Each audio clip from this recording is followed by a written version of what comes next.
नमस्कार, मी Priyanka. Soul spiritual मध्ये आपलं मनस्वी स्वागत. मातीशी नातं सांगणारा आणि संस्कृती जपणारा आपल्या ग्रामीण भारताचा अनोखा सण म्हणजे पोळा. महाराष्ट्र, मध्य प्रदेश, छत्तीसगड आणि काही दक्षिण भारतीय भागांमध्ये विशेषतः शेतकरी समाजात साजरा केला जातो.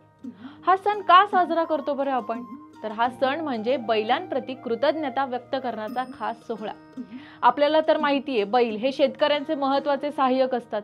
शेतीची नांगरणी, राबवणं, वाहतूक या सगळ्या कामांमध्ये ते मदत करतात. मग पोळ्याला शेतकरी बैलांना सजवून त्यांची पूजा करून त्यांच्या कष्टांची जाणीव ठेवतो.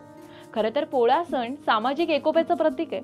गावातले सगळे शेतकरी एकत्र येतात, बैलांच्या मिरवणुका काढतात आणि लोकसहभागातून सामूहिक सण साजरा होतो.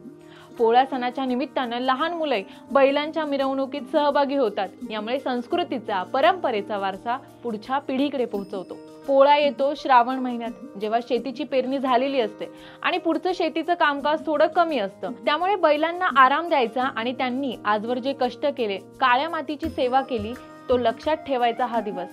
बैलांची काळजी घेणं म्हणजे निसर्ग संवर्धनाची महत्त्वाची पायरीच की.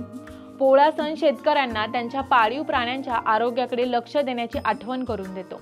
या दिवशी बैलांना अंघोळ घालून त्यांना सजवलं जातं, जे त्यांच्या स्वच्छतेसाठी महत्त्वाचं असतं. शेतकरी आणि त्यांच्या बैलांमधलं भावनिक नातं अधिक घट्ट होतं. या सणामुळे शेतकरी मानसिकदृष्ट्या सकारात्मक बनतो, ज्याचा परिणाम शेतीच्या कामावरही होतो. हा सण म्हणजे शेतकऱ्यांना आणि बैलांना मानसिक आणि शारीरिक विश्रांती देतो. थोडक्यात काय तर पोळा सण हा फक्त धार्मिक किंवा पारंपरिक नसून तो शेतकऱ्याच्या जीवनशैलीशी, पशुसंवर्धनावर आधारित आणि निसर्गप्रेमाशी जोडलेला सण आहे.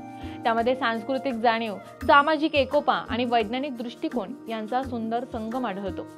आपल्या संस्कृतीबद्दल अशाच नाविन्यपूर्ण माहितीसाठी आमच्या सोल स्पिरिच्युअल यूट्यूब चॅनलला सबस्क्राईब करा. व्हिडिओ आवडला असेल तर लाईक करा आणि शेअर करायला विसरू नका. धन्यवाद.